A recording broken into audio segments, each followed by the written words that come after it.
they said about the archons. And one was that they lacked the ability to express the creative force. I would put it like this. If you gave them a blank sheet of paper and said, create something like a reality, they couldn't do it. But what the Gnostic writings say is they're experts at taking something that already exists, like the reality before this hijack, as I would call it, the one we experience now, and twist it. They piggyback something already created and twist it. Something else, they said the archons did. And you know, you're going back to something that's been estimated, I think, around 400 AD, these writings were buried. And that is that the archons parasite off everything. They parasite off human society in many, many different forms. And I read this stuff and I'm going, whoa, this is my own books over the years, found in a jar in Egypt. Not all the detail of my books, but the basic themes, because it fitted totally. And then you go to the Islamic belief. And not just the Islamic belief, because this came from pre-Islamic Arabia originally. And that is the very considerable focus in Islam on energetic beings they call the jinn. And when you look at the jinn and you look at what the Gnostics said about the archons, hallelujah, hello, they're the same thing. And then you go around other cultures and you see the same recurring theme. And so when you look then at human society,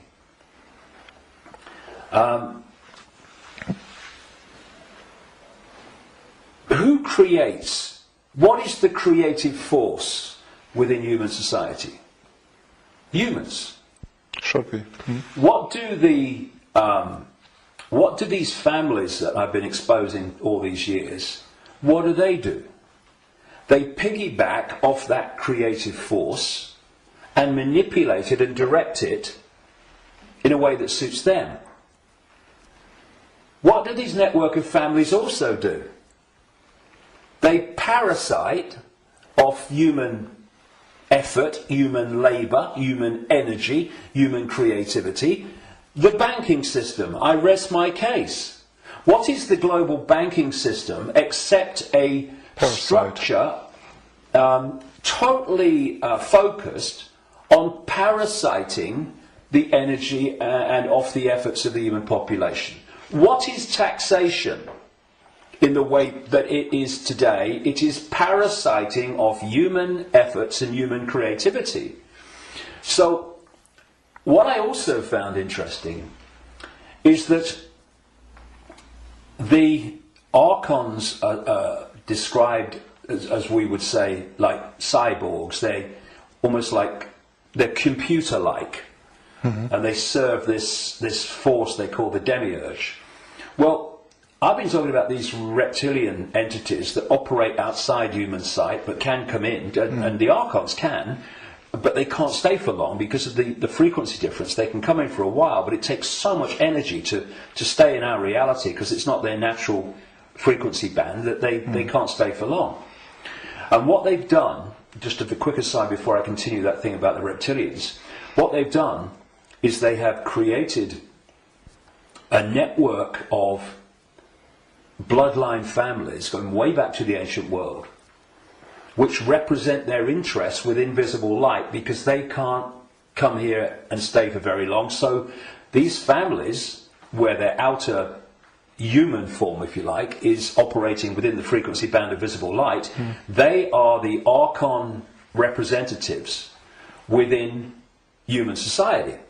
And this is why you get this network of families that sit on top of the banking system, the transnational corporation network, the media ownership level, top of science, top of the education system, top of the military, top of the global intelligence network.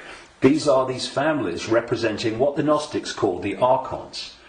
And I was just going to say a few minutes ago, when you look at how these archons are described, they're just like the reptilians that I've been writing about for years, in terms of their computer-like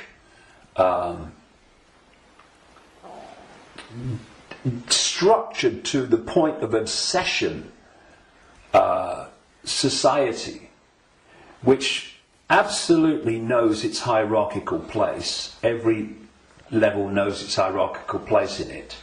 And it's very robot-like and computer-like. It's not a flowing creative force. It's very structured. Boom, boom. And that's how the archons are described. They have no compassion, no yes. I mean, empathy. The only one time I've taken psychoactive drugs in my life was in 2003 in a rainforest in Brazil, when I took a rainforest potion called ayahuasca. And I went into, I had an amazing time. Some people have bad time on it. And for 5 hours, this voice, so strong when I went into an altered state of perception, talked to me so loudly and so powerful about the illusory nature of reality for 5 hours. And when I came back, and because I had instant memory of all of it, when I came back and checked it all out, you could see very quickly that mainstream science, in all its different disciplines, has shown that what I was told that night is true, but because the disciplines are kept apart and are war with each other for funding and precedence, that the dots never get put together, because they're not meant to. We're not supposed to know what reality we are experiencing. It gives us too much power once we know.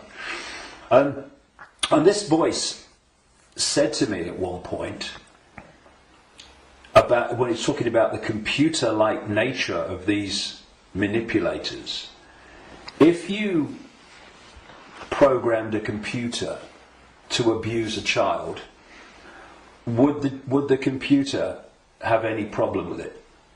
No. Why? Because it would just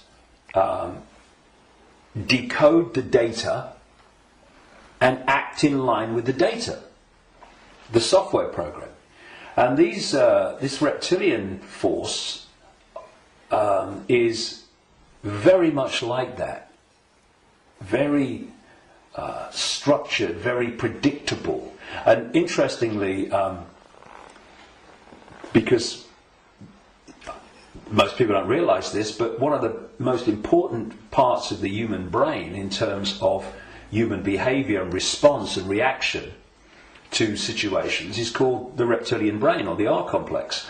And when you look at the traits of the reptilian brain within the human brain, of course other parts of the brain balance that out, or should do, but when you have more reptilian genetics, those traits of the reptilian brain are obviously more extreme and more pronounced. And one of this is mainstream science, one of the key traits of the reptilian brain is obsessive ritualistic behaviour. And what is ritualistic behaviour? It's following the same pattern, day after day, week after week, repeating repetitious behaviour. Now, this is robotic, and so you've got the reptilians described in those terms, the archons described in those terms, etc. And these forces are different expressions and names for the same thing. Now, one of the manifestations of this network of bloodlines that represent this archonic reptilian force within human society is the royal families going back to the ancient world, and the aristocratic families that surround them. Why? Because where did the idea that certain bloodlines should be king or queen of a people, and you have this hierarchy, because this is the other thing about reptilian genetics and the reptilian brain, it's obsessed with hierarchical structures of power. Look at our world. Look at the royal families and the aristocracy. It's absolutely rigid with hierarchy. Everyone knows their place. You're a viscount, you're a baron, you're a lord, you're a king, you're a prince, and all this stuff. Yep. This is the human expression, or the partly human expression, because they're hybrids, of the reptilian archon obsession with hierarchical structure manifested in our world. Because what they're doing is bringing that archonic reptilian reality into our world and making our world like theirs, more and more and more. Now, we have this thing, of course, going way back, which goes under the title of things like the divine right to rule.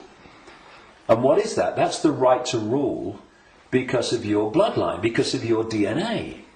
And we have the ancient emperors of China claiming the right to be the ruler because of their descendants from the serpent gods. And the association between the serpent and the snake with royalty and royal families and royal bloodlines, just follow it back. And so you look at these royal bloodlines that have come through, because what happened is that there came a time when the human population started to reject overt, in-your-face dictatorship from royal bloodline. And that you had that move where this force, not entirely, not least in Britain, moved into what I call the dark suit professions of banking and business and all the rest of it. And politics, and have gone on manipulating from that point of view. But some of them survived, like the British royal family. Now, if you want to see a group of people that are so obsessed to the extreme, not just with hierarchy, but my goodness me, they are. The whole British class system, as they call it, is based on, obviously, hierarchy, which is based on the head of state being the Queen. But you want to see a group of people who are obsessed with ritualistic behaviour. Look at the royal family. She goes to the same palace at Christmas. She goes to the same palace in the summer. She goes to the same palace in the spring, and so on. And if you look at